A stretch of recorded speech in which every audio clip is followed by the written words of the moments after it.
all the animals except for man, monkey, and the guinea pig make vitamin C.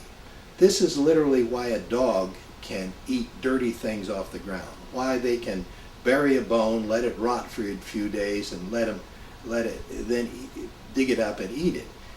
Because they make ascorbate just like we make saliva, and this ascorbate neutralizes the free radicals that are involved in all these toxic products.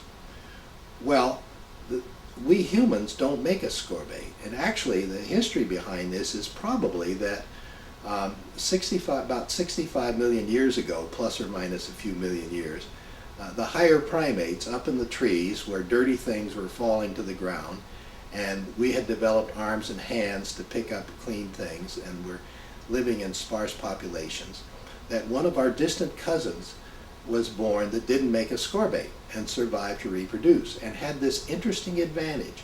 You see, these other animals don't make ascorbate for free, they make it from glucose.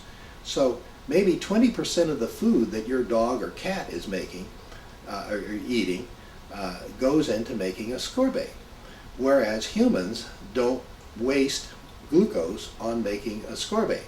So that in times of famine, like in the Ice Age or so forth, we humans can outstarve most animals. I mean, we don't like to starve, but when you see the pictures of like the people at Dachau, we see how terrible the starvation can be, and people just live on and on and on without much food. Whereas wild animals will eat themselves up making ascorbate.